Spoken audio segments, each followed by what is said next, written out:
Vou ter que lançar um vídeo eu mesmo, senão vou perder a sanidade pra continuar olhando os pedidos. Deixa eu botar aqui. Nome de Hunter x Hunter é o melhor shonen. Sim. Hunter x Hunter ganhou um lugar de prestígio dentro da comunidade dos animes, sendo considerado um shonen diferenciado dos demais. Sim. Às vezes sendo até chamado de desconstrução do shonen. Ok. Mas será que tudo isso é verdade? Sim. Ou apenas uma percepção rasa, Não. Quem pensa isso é burro. baseada no hype do anime de 2011? Com Quem a pensa volta isso é ou burro. possível volta do mangá, acho que é um bom momento para falarmos sobre essa história que marcou o mundo pop japonês e mundial. Descobriremos todas as técnicas usadas. Falando em volta, né, o Togashi anunciou lá um eventozinho de comemoração de 35 anos da carreira dele, né? E, porra, foi bem triste o anúncio, tá ligado? Porque, nossa, como ele tá fazendo as paradas agora, velho, tá todo fudido, né? Caralho, que merda. Para ele desenhar, ele desenha deitado, velho, com a almofadinha, é tristão, velho. Nossa, velho. O cara podia estar aposentado já, seguindo a vida dele, mas tá lá, trabalhando ainda. Eu espero que ele consiga melhorar, se ele quer tanto terminar a obra. Por Togashi para contar essa história considerada um clássico dos shonens. E você terá as respostas de por que amou uma cena, por que chorou, ou por que simplesmente não se importou. Então fique até o final do vídeo para entender de verdade como Togashi pensava ao escrever o roteiro. Eu sou o narrador e hoje analisaremos a primeira edição de Hunter x Hunter. Ok. Essa será uma análise narrativa do mangá de Hunter x Hunter, Tudo que bem. cobrirá do capítulo 1 até o 8. Pois é, achei melhor analisar a edição 1 do mangá, pois ela nos dá uma boa base do que está por vir. Aí consigo focar em outros elementos nas próximas análises. Mas fique tranquilo, tem muito conteúdo aqui. Escolhi o mangá pois ele é o produto original, que fez nascer a história, e que demonstra as qualidades e dificuldades do Togashi como autor. Se você só viu o anime de 2011, com certeza pensará, ué, eu não lembro dessa cena, e faz total sentido. Sim. Afinal, o anime de 2011 é extremamente corrido e picotado, então são experiências totalmente diferentes. Justíssimo. Se você quiser discutir sobre essa análise, leia o mangá primeiro. Diferença de anime e mangá, né, cara? A adaptação é isso. Você tem que uma corte de coisas que não são tão necessárias assim pro aprofundamento da história. Tudo bem que o início do anime de 2011, como ele falou que é rushado, é o fraco de Hunter x Hunter. Simples assim. Talvez por causa do fato de tato, de botar tão rápido as coisas, talvez. Eu fiquei suave, tá ligado com isso. Não se deixe enganar pela velocidade do anime de 2011. Agora, vamos lá. A história abre com uma rápida exposição do mundo. Sim. E do básico sobre o que é ser um Hunter. Que é o que o anime faz pra caralho também, ainda no início. Isso normalmente é algo ruim de se fazer, Não. pois é um indício de que você não sabe administrar a exposição na sua história. Não. Também é Porque perigoso, pois muitas vezes você não tem nenhum engajamento emocional com a história, portanto, não tem tanta vontade de descobrir sobre o mundo. Afinal, é só um monte de palavras ao vento. Se essa exposição toma muito do seu tempo, você fica, tá, por que eu deveria ler isso tudo? Por que eu deveria me importar? Por mais que esses pensamentos não necessariamente passem pela sua mente consciente, é por isso que você simplesmente se cansa de ler algumas histórias no início. Você é preguiçoso, para com essa porra. Inclusive, em uma live lá na Eu tô Twitch, suave com isso. lemos uma entrevista /conversa entre o Togashi e o Kishimoto. Lá, o autor de Hunter x Hunter fala que gosta quando histórias apresentam o mundo inicialmente de forma expositiva. Faz sentido. Porém, o autor de Naruto faz uma colocação pertinente. Jurados de competições de mangá não gostam disso, principalmente os da Jump. A resposta do Togashi pra isso? Bem, apenas diz que ele ironizou isso. Esse é o famoso mau exemplo. Autores iniciantes não façam isso. Exatamente, né? O cara já tinha carreira, né? Quando ele fez Hunter x Hunter. Então parece suave, tá ligado? Mas foda-se o que o pessoal da Jump pensa, tá ligado? Eu sou o Togashi. Foda-se, vocês vão publicar o que eu quero. Mas então, por que o Togashi fez? É porque ele é um gênio incompreendido e pode quebrar qualquer regra? Não. Existem formas de se tornar esse tipo de exposição inicial competente, ou pelo menos diminuir as fraquezas desse tipo de abordagem. E é exatamente o que o Togashi fez aqui. Perceba como ele aborda a exposição. Muitas imagens e pouco texto. Isso ajuda o leitor a digerir as informações de forma rápida, sem ficar cansado. Pode parecer bobo, mas isso é muito importante. Ler textos requer muito mais da nossa atenção e energia do que viajar através das páginas. Existe uma economia de atenção que autores manejam, um balanço entre momentos densos, rápidos, com muito ou nenhum diálogo e por aí vai. Conforme você lê, é natural que você fique gradativamente mais cansado, parando de aturar certas coisas e simplesmente fechando o capítulo, se ficar, entre aspas, chato. É trabalho do autor criar uma curva de tensão que faça você estar constantemente engajado com a obra, sem gastar muito da sua boa vontade. Por isso, esse princípio de balanceamento de atenção, informações e engajamento é crucial e presente do início ao fim em uma obra. É isso que eu gosto de apresentar a vocês quando fazemos essas análises. Percebe como poucas páginas, com aparentemente quase nada, carregam informações valiosas para aprendermos como contar uma boa história e demonstram como os mestres realmente são mestres? Bem bacana, né? Mas agora, vamos continuar a análise do primeiro capítulo. Só que antes, dá like no vídeo e se inscreve no canal para não perder nenhuma análise técnica de Hunter x Hunter. Toda semana soltamos vídeos e análises que você só encontra aqui. Também considere apoiar o canal. Escrever, gravar e editar esses vídeos dão um baita trabalho. E é graças aos apoiadores que conseguimos manter o canal. Continuando o primeiro capítulo, temos a apresentação da capacidade do Gon, que novamente explica várias coisas sem jogar muita informação na nossa cara. Percebemos que ele pede autorização pra tia, que provavelmente é a figura materna dele. Somos apresentados ao Exame Hunter. Vemos que ele tem a força ou capacidade acima do normal, por ter pegado o peixe guardião, que nem 5 homens em 5 anos conseguiram. Tudo isso é apresentado em apenas uma página.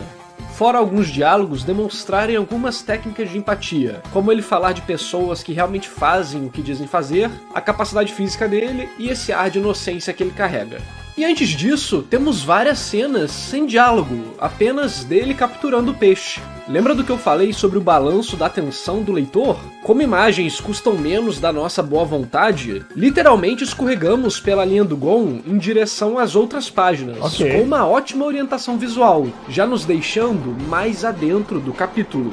Em uma situação hipotética, mesmo que você não esteja gostando muito de algo, se você já está na metade ou algo do tipo, é mais fácil de terminar, né? Afinal, já cheguei até aqui. Esse é mais um elemento que demonstra a importância de guiar o leitor durante a história. Mesmo que ele fique meio incomodado em algum momento, ele já se comprometeu demais para parar de ler aquele capítulo, senão teria apenas perdido tempo sem nenhum tipo de conclusão. E como humanos, nós quase que necessitamos de conclusões. Enfim, também temos o mistério do pai do protagonista, e o fato do Gon já saber sobre ele. Um detalhe legal é que temos esse computador meio caixa de correio, que não mostra no anime de 2011 nem no de 99. O mesmo vale pra carta meio tablet que ele usa pra se inscrever no Exame Hunter. Mas isso é uma curiosidade que eu gostei só. Entrando no flashback, temos a introdução do Kaito, ou Kite, como vocês pronunciam. Eu vou falar os dois aqui nesse vídeo. Que salva o Gon depois de escutar um esquilo. Ironia é que o Kaito não aparece no anime, no início pelo menos do anime de 2011, ele aparece no clássico, mas de 2011 não, só apareceu no arco das Formigas Quimera mesmo. Que nunca aparece nos quadros. O fato de não ter um foreshadow o torna ruim, não é? Já que o Kaito salva o Gon.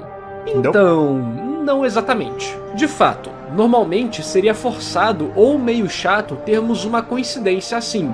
Afinal, toda coincidência que ajuda um personagem protagonista, secundário, enfim, personagem herói, é ruim.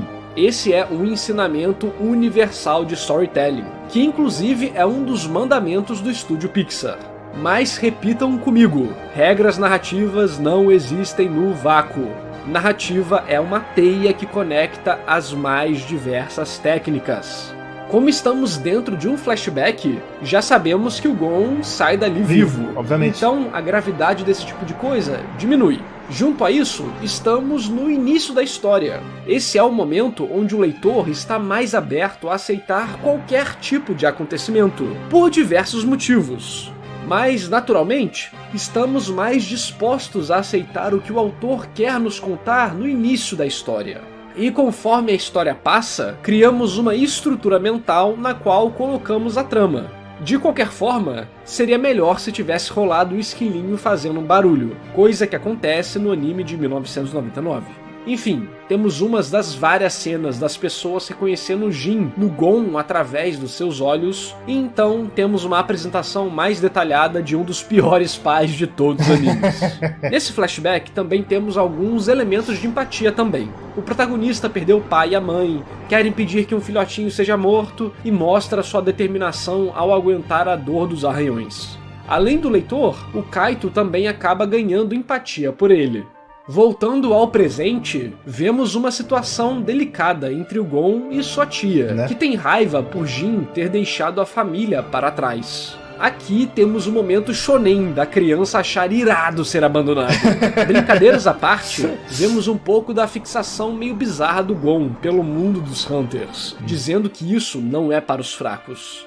Já na hora de ir embora, a Mito diz que o pai não o abandonou, ela que o obrigou a perder a guarda. Assim, o protagonista se despede, demonstrando mais uma rápida característica, a facilidade de ler pessoas, e entra no navio em direção ao início de sua aventura. Sim.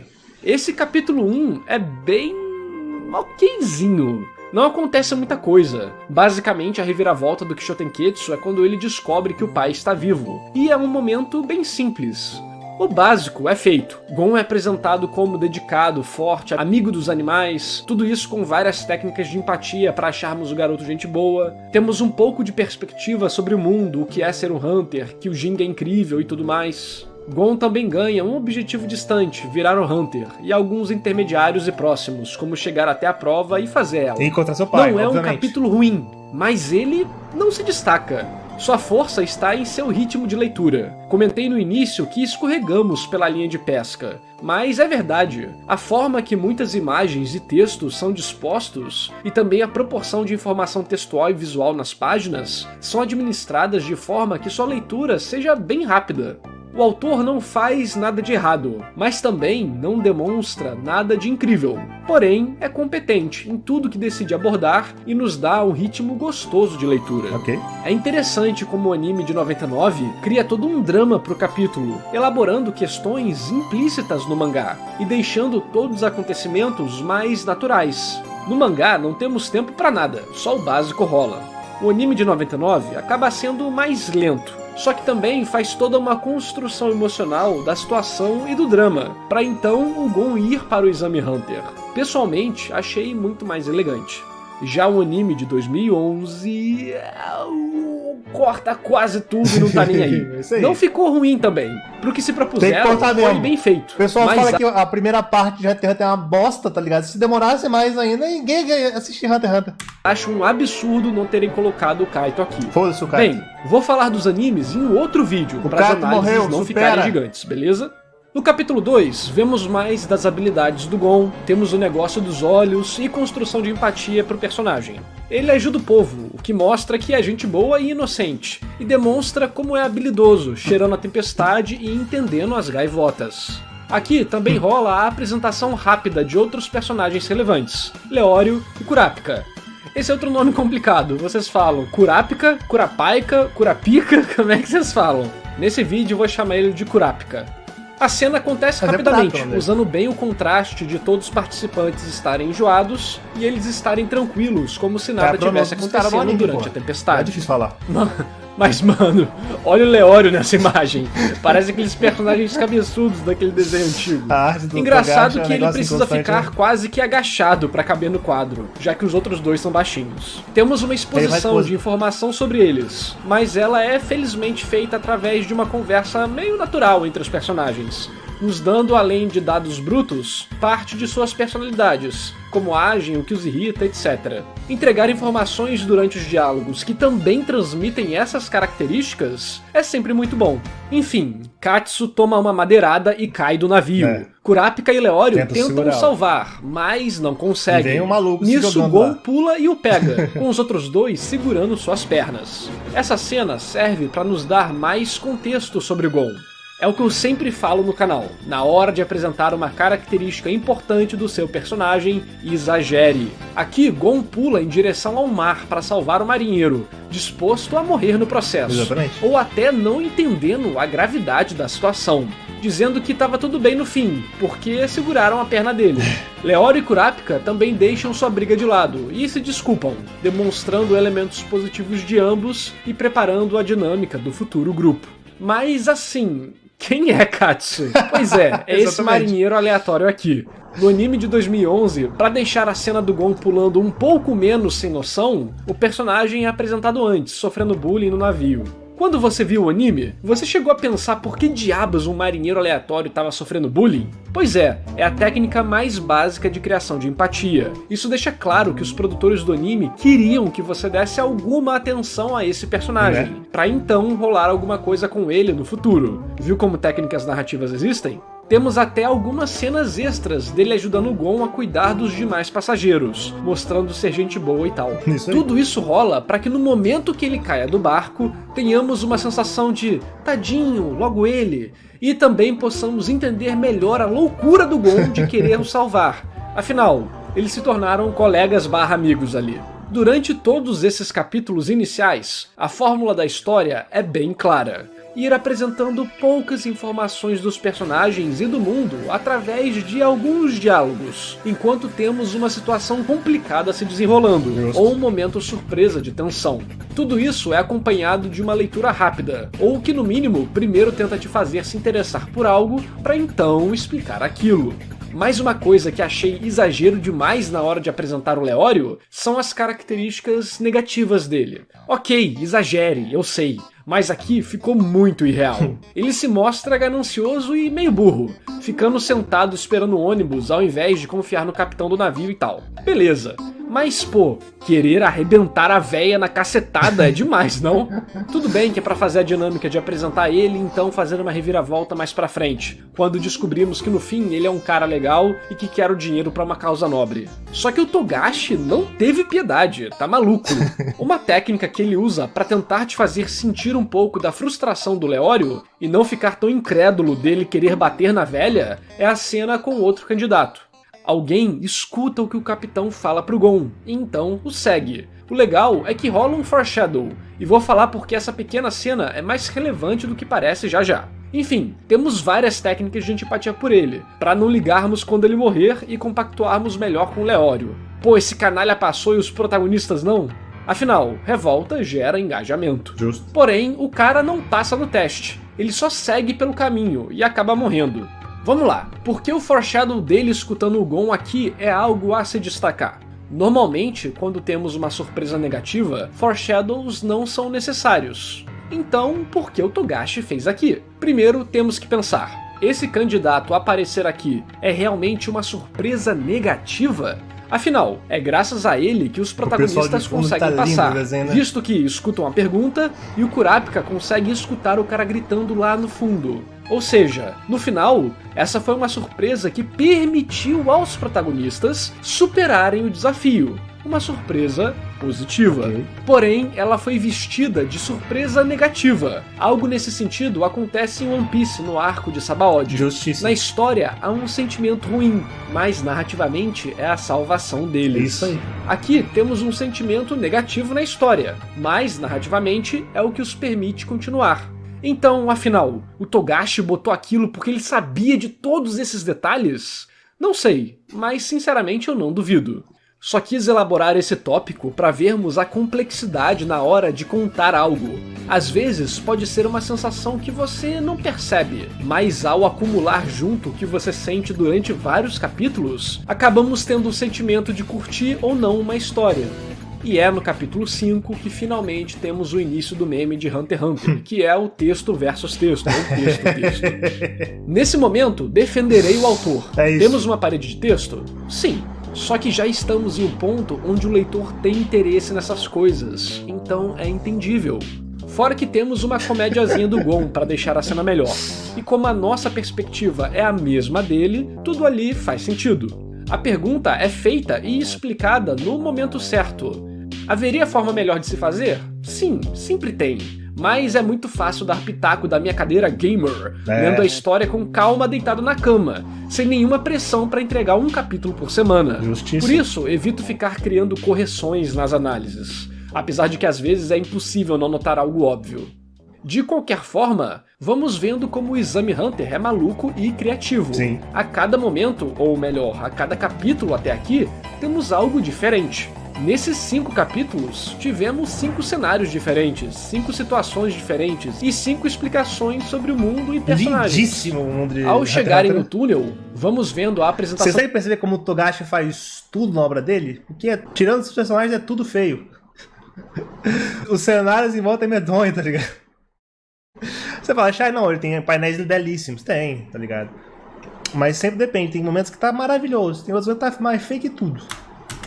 São de diversos secundários, com o Killua, Tompa e o Hisoka se destacando. Esse último é bem especial, né? Visto que arranca os braços de um cara. Lembra? Exagere. Isso já deixa claro que o personagem será um problema no futuro. Algum futuro? O mesmo vale pro Killua. O fato dele beber 5 latas de veneno mostra que ele não é normal, e ele cada vez vai ganhando mais destaque nas páginas. Novamente, por estarmos interessados em uma situação onde não entendemos muita coisa, quando temos uns diálogos maiores ou pensamentos, essas informações nos ajudam a nos situar. Então, momentos como esse do Kurapika são bem-vindos. E cara, o Leório tem menos de 20 anos de idade, tá maluco, tem que ter quase 30. Bizarro que quando eu vi Hunter x Hunter 99, eu era mais novo que o Leório, e agora eu também sou mais faço arte velho. simplista, pô. O tempo passa, amigos. E ele também recebe um amor do Togashi, rolando uma revelaçãozinha por trás de sua vontade de ganhar dinheiro. É legal que aqui temos mais uma técnica de empatia com o Gon, dele sendo gente boa e habilidoso, mas ela não é necessariamente pra nós. Ela também ajuda o Killua a ir mais com a cara do protagonista. Né? Legal, né? Bem, temos um capítulo que é dedicado a entendermos mais sobre todos os personagens envolvidos, o que demonstra que estamos chegando em um ponto onde precisaremos nos preocupar mais com eles em si. Provavelmente estarão em perigo mortal, e é exatamente isso que acontece. Temos uma ótima apresentação do pântano, que tudo bem, aqui no background Savana. parece mais um deserto, que já mete uma alta tensão no início do capítulo. A sacada do professor impostor é muito legal, gera uma dúvida genuína no leitor e nos personagens, e a forma que é resolvida é igualmente interessante. Hisoka ataca os dois. Quem sobreviver é o examinador. Exatamente. Essa cena demonstra como o local é hardcore, e como Hisoka é perigoso e imprevisível. Que porra é essa de hardcore que eu falei? A edição 1 de Hunter x Hunter demonstra muito bem uma história baseada em acontecimentos. Em cada capítulo, há situações interessantes, criativas, perigosas e engajadoras, enquanto os personagens e o mundo vão sendo construídos gradativamente. Situações ruins são basicamente a base para qualquer ficção, e a estrutura do Exame Hunter torna possível se aproveitar de tudo isso de forma bem eficiente. Combina esses elementos com uma leitura rápida e fluida, e possíveis problemas como acontecimentos acelerados acabam passando despercebidos. Esse foi um início bem curioso de uma das obras mais amadas e elogiadas da comunidade otaku. Bem despretensioso, na verdade. E vai ser muito interessante desvendar como o Togashi foi orquestrando todos os grandes acontecimentos a partir de sementes de ideias que foram germinando conforme o tempo. Pera aí, eu já tô acabando com o vídeo? Não ficou meio solto? Pois é, o final de Hunter x Hunter na edição 1 também é meio solto. É o Hisoka olhando pra eles. Justo. Mas pra dar uma moral pra vocês, conforme eles estão andando no pântano e vemos os absurdos que estão lá, o Hisoka começa a atacar outros participantes. Os protagonistas se separam e em uma névoa muito densa, ninguém sabe o que vai acontecer. Aparentemente, Gon e Killua são os alvos do nosso Coringa. Pra não perder a próxima análise, se inscreve no canal e dá like no vídeo. Aproveita e me diz, você realmente gostaria de ver outras análises de Hunter x Hunter? Sim. E outros vídeos em geral? Conta pra mim nos comentários o que você quer. Pode até dar sugestão de temas e tudo mais, beleza? Apoie meu trabalho a partir de míseros R$5 e tenha vários benefícios. Você pode apoiar no PicPay, Apoia-se ou Clube de Membros do YouTube. Assim você tem acesso à área VIP no Discord. É isso. Muito bom o vídeo, cara. Como sempre.